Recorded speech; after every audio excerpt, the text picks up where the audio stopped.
I needed to share this because I still can't believe what happened. I'm Sarah, 27F, and this is about my now ex-boyfriend Edward, 27M. We started dating during our freshman year of college after meeting in a shared chemistry class. We bonded over our love for science, similar sense of humor, and shared dreams of careers in medical research. Our relationship blossomed quickly, and soon we became inseparable. The past 10 years were filled with beautiful memories. Edward became an integral part of my life and family. My parents adored him, especially my dad, who always wanted a son. They would spend hours discussing sports and working on home improvement projects together. My mom considered him the perfect match for me, respectful, career-oriented, and family-focused. Even my older sister Lisa, 29F, approved of him, which was rare as she was always protective of me after a bad relationship I had in high school. Edward was my first real relationship, and I was his first everything. He was a virgin when we met, having focused mainly on academics in high school. I always thought this made our relationship special. We discovered everything together, grew together, and planned our future together. Recently, we had been engagement ring shopping. He took me to several jewelry stores, showing me different styles and asking about my preferences. We even put deposits on a few rings he liked. Last week, we were at my family's winter cabin for our annual Christmas gathering. This tradition started 5 years ago when my parents bought the cabin in the mountains. It was a beautiful place where all our relatives would gather during holidays. This year, there were about 15 of us: my parents, Lisa, my cousin Emma, 31F, a few aunts and uncles, and some younger cousins. The cabin has 4 bathrooms, with the one next to our room mainly used by Emma and Lisa since their rooms were nearby. That morning, around 6 a.m., I woke up to the sound of the shower running. Through my sleepy haze, I noticed Edward wasn't lying next to me. Instead, he was leaning over the edge of the bed in a strange position. At first, I assumed he was just checking his phone, something he often did when he couldn't sleep. But something felt off about his posture. He was too still, too focused, and angled oddly towards the bathroom door. I watched him for about 30 seconds, still groggy from sleep but increasingly concerned. When I finally asked what he was doing, he turned around looking annoyed, almost angry, as if I had no right to question him. He quickly showed me his phone screen with Twitter open and said he was just scrolling. I apologized and pretended to go back to sleep, but kept watching him from the corner of my eye. That's when I saw him checking his photos and deleting something. My heart started racing as a horrible suspicion grew in my mind. I waited until he locked his phone, then quickly grabbed it. When I asked to see it, he refused, but I already knew his passcode. We had always been open with our phones, never having trust issues before. In his recently deleted folder, I found what I feared: a video showing the bathroom door crack, positioned perfectly to see inside while Emma was showering. I felt physically sick. 10 years of trust and love shattered in an instant. When I confronted him, he immediately apologized, saying there was no good explanation and that he was stupid. But here's the worst part: this wasn't the first time. 2 years ago, I caught him trying to record my sister changing in our guest room when she stayed over during a difficult time in her marriage. He had sworn it was a one-time mistake, blaming it on too much alcohol and temporary insanity. He begged for forgiveness, promising it would never happen again. I believed him then, partly because we had been together for so long and I thought I knew him. Edward tried to explain himself, saying he was curious about other women since I was his only sexual partner. He claimed he loved me and would never actually cheat, but just wanted to look. As if that made it any better. I was disgusted not just by his actions, but by how he tried to justify them. He suggested maybe he needed therapy, but it felt like he was just saying whatever he thought would make me forgive him again. I immediately told Emma what happened.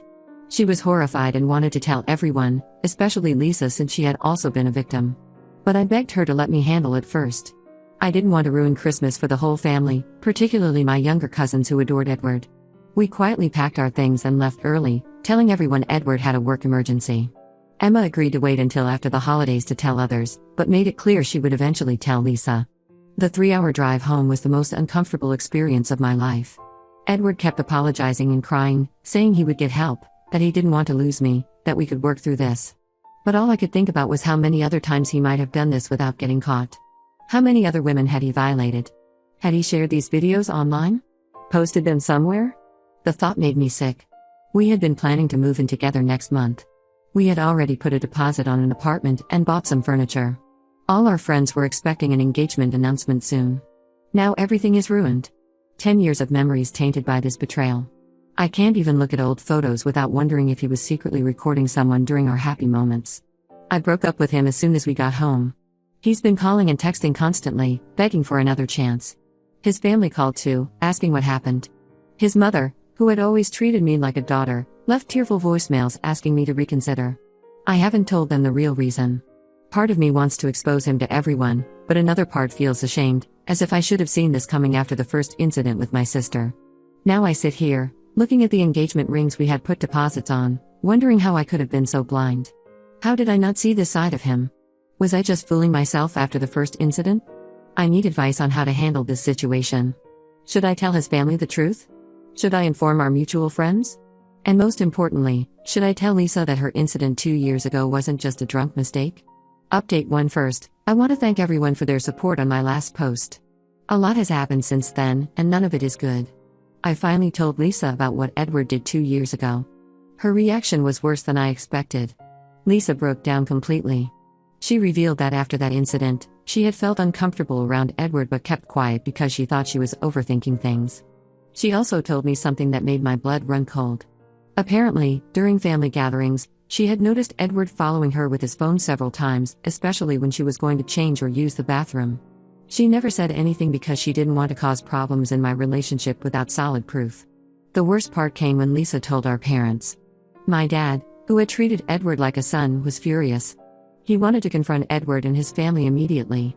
My mom started crying, blaming herself for not noticing anything wrong. Emma finally told everyone about the Christmas incident too.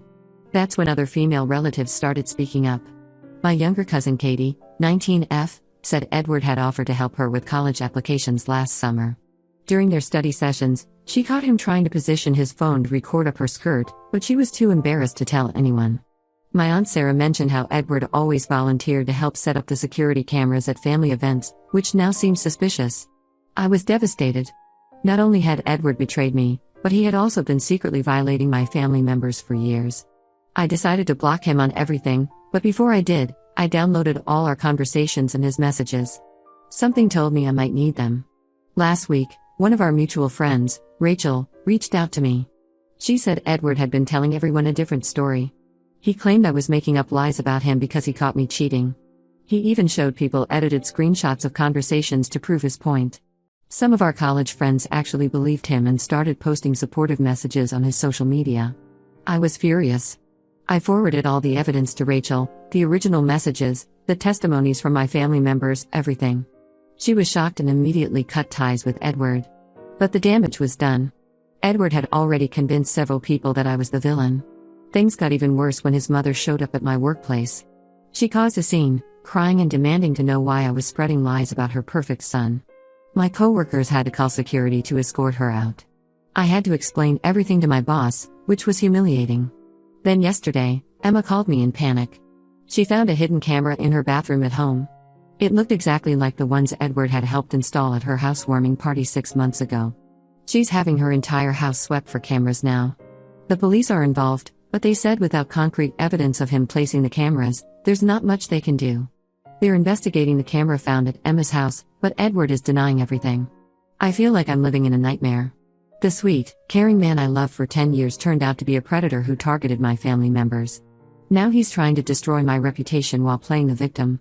His family is harassing me, some friends have turned against me, and I'm constantly looking over my shoulder.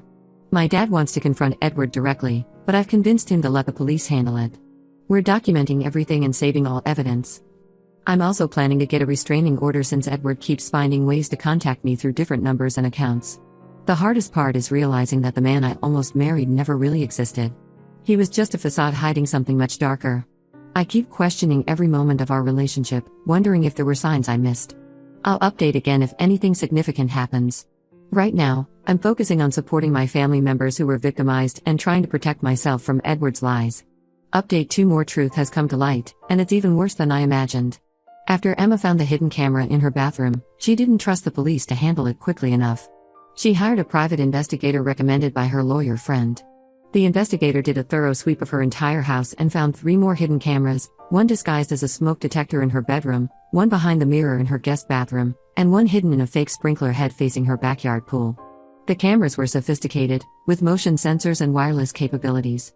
According to the investigator, they were expensive models typically used by professional surveillance companies. Edward had clearly invested a lot of money in this sick hobby. The investigator discovered all cameras were linked to a cloud storage account through a specific email address. While the email wasn't obviously connected to Edward, the investigator found it was used to register on multiple adult websites specializing in voyeur content. The account had been active for 4 years and had posted hundreds of videos. Many featured Emma, Lisa, and other women from our social circle.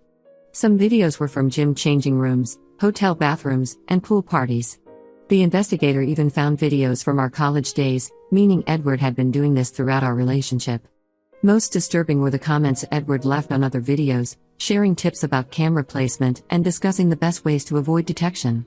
He had built a reputation in these communities, sometimes selling his videos to other members. When confronted with this evidence, Edward crumbled. He admitted everything, probably hoping a confession would lead to leniency. He claimed it started in college when he accidentally saw a girl changing through a window. He said the thrill of watching someone without their knowledge became addictive. Over time, he got bolder, buying better equipment and targeting specific women. Then came the biggest shock. During police questioning, Edward's mother had a breakdown.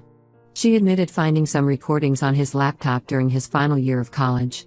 Instead of reporting him, she helped cover it up. She paid off 2 girls who had caught him trying to record them in the university gym showers. She convinced them not to report him, claiming it would ruin his future medical career. This revelation explained her aggressive behavior toward me. She wasn't just defending her son, she was protecting herself from being exposed as an enabler. The detective said she could face charges for obstruction of justice and paying off witnesses. The news spread through our social circle like wildfire. Edward's supporters, who had believed his lies about me cheating, turned against him. The evidence was too overwhelming to deny. His workplace fired him immediately after learning about the charges, not wanting their medical research facility associated with him. Looking back through old photos is surreal now. I noticed patterns I had missed before. At every party, every family gathering, Edward always positioned himself near bathrooms or changing areas. He volunteered to help set up at events, claiming he enjoyed being useful. Now I know he was scouting locations for his cameras. Even during our vacations with friends, he always insisted on handling the accommodation arrangements. I wonder how many of our female friends were recorded in those hotel rooms. The police investigation has revealed the full scope of his activities. They found evidence linking him to over 50 recordings spanning 6 years. Some victims were underage at the time, leading to additional charges. They're still identifying victims from his online posts. His mother is facing serious charges too. Besides the college incident, investigators found evidence of 2 other times she helped cover up his behavior. She paid off a housekeeper who found a camera in their guest bathroom and convinced a family friend to stay quiet about a similar incident. I've been helping the police identify potential victims from our social circle. It's heartbreaking calling friends to tell them they might have been recorded. Some had suspicious incidents they had dismissed, thinking they were being paranoid. Others had no idea and are devastated. The district attorney says Edward will likely face significant jail time given the number of victims and the presence of minors in some recordings. His mother's charges are also serious, especially since she used her position as a school board member to pressure some victims into silence. I'm still trying to process everything. The man I loved for 10 years, who I almost married, who my family welcomed as one of their own, turned out to be a predator who violated not just my family but countless other women. Every happy memory is now tainted by the question of whether he was recording someone during that moment. Update 3. This will be my final update. The past few months have been a roller coaster, but things are finally settling down. After months of legal proceedings, Edward pleaded guilty to multiple charges of voyeurism and creating/distributing illicit content. The evidence was too overwhelming for him to fight. He accepted a plea deal and got sentenced to 6 years in prison plus registration as a sex offender for life. During his sentencing hearing, he showed no real remorse. Instead, he tried to blame his behavior on childhood trauma and his sheltered upbringing. The judge wasn't impressed, especially after hearing impact statements from several victims. She told him his calculated, long-term exploitation of women who trusted him showed his true character. His mother received 2 years probation and 1,000 hours of community service for her role in covering up his crimes. She also had to resign from the school board, where she'd served for 15 years. During the investigation, they found emails where she had threatened victims with lawsuits if they spoke up. His father, disgusted by her actions, filed for divorce after discovering she had secretly used over $200,000 from their retirement savings to pay off victims over the years. The police investigation identified 47 victims in total. Many were from our social circle, friends, family members, and even some of his former patients from the research facility where he worked. Some videos dated back to our college years, involving our classmates and dormmates. The police tech team is still working to remove all content from various websites, but they say some videos may never be completely erased from the internet. Emma and Lisa filed a civil lawsuit against Edward and won a substantial settlement. Instead of keeping the money, they used most of it to create a support fund for all the victims, helping cover therapy costs and legal fees. Other victims have filed similar lawsuits. Edward's father has been cooperative, providing information about his assets to ensure he can't hide money from the victims.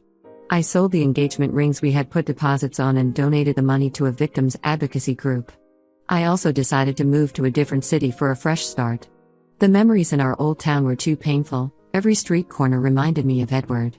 My new job in medical research is going well, and being away from all the familiar places has helped me heal. Some mutual friends still send me updates about Edward. Apparently, he's having a hard time in prison, which I find difficult to sympathize with given what he did. His father reached out last week to apologize again for his wife's behavior and let me know Edward had tried to write me a letter from prison. I told him I didn't want to receive any communications from Edward ever again. The hardest part has been rebuilding trust with my family.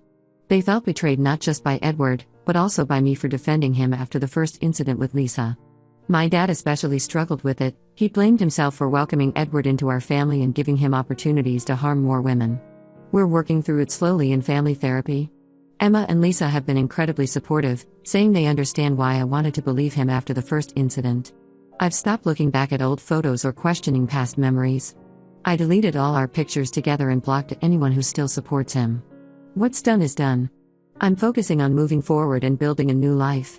A few people have suggested I try dating again, but I'm not ready. I need time to trust my own judgment again. If sharing my story helps even one person recognize similar warning signs in their relationship, then something good has come from this nightmare. I've learned that someone's public persona can hide dark secrets, and that ignoring red flags only leads to more pain. This will be my last update. Thank you all for your support throughout this ordeal.